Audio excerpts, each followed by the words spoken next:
കുട്ടികളിൽ വർദ്ധിച്ചുവരുന്ന ലഹരി ഉപയോഗം നാടിനെ സാരമായി ബാധിക്കുന്ന വിഷയമാണെന്ന് മുഖ്യമന്ത്രി പിണറായി വിജയൻ.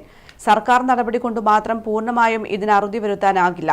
ലഹരി വേരോടെ അറുത്തുമാറ്റുന്നതിന് സാമൂഹിക ഇടപെടൽ കൂടി വേണമെന്നും മുഖ്യമന്ത്രി പറഞ്ഞു. സംസ്ഥാനത്ത് വർദ്ധിച്ചുവരുന്ന ലഹരി ഉപയോഗവും അക്രമങ്ങളും തടയാൻ തിരുവനന്തപുരത്ത് വിളിച്ചു ചേർത്ത വിവിധ സംഘടനകളുടെ യോഗത്തിൽ സംസാരിക്കുകയായിരുന്നു മുഖ്യമന്ത്രി.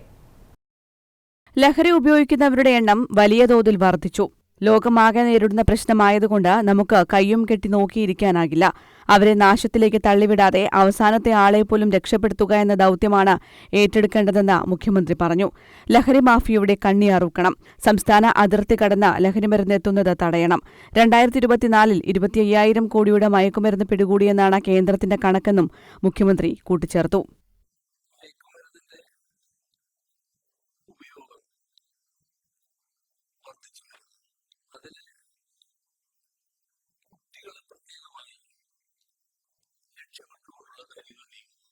അതോടൊപ്പം തന്നെ കുട്ടികളിലെ അക്രമവാസന വർദ്ധിക്കും.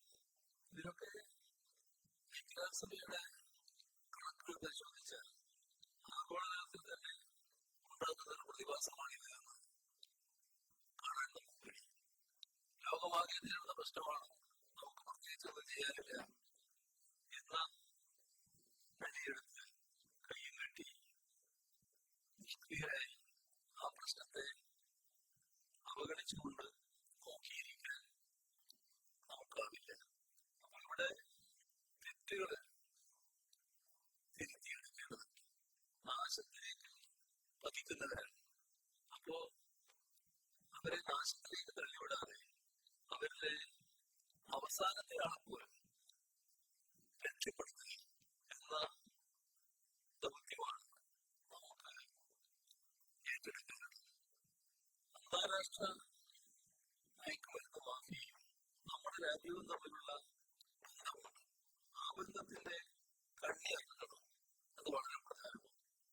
നമ്മുടെ സംസ്ഥാനത്തിന്റെ അതിർത്തി കടന്ന് ഇവിടേക്ക് വരുന്നത് തടയാൻ പൂർണ്ണമായും നമുക്ക് കഴിയും. കർക്കശമായ നടപടി ഉണ്ടാകുന്നുണ്ടെന്ന് മയക്കുമരുന്ന് ലോബിക്കറിയാം. ഏറ്റവും ഉയർന്ന ശിക്ഷാനിരക്ക് കേരളത്തിലാണ്. 98.19% കേരളത്തിലെ മയക്കുമരുന്ന് കേസുകളിലെ ശിക്ഷാനിരക്ക്. ദേശീയ ശരാശരിയേക്കാൾ കൂടുതലാണ് ഇത്. കുട്ടികൾ മയക്കുമരുന്നിലേക്കും ആക്രമണത്തിലേക്കും കടക്കുന്നതിന് സാമൂഹ്യ കാരണങ്ങൾ കണ്ടെത്തണമെന്നും മുഖ്യമന്ത്രി കൂട്ടിച്ചേർത്തു. News desk, Kannur vision.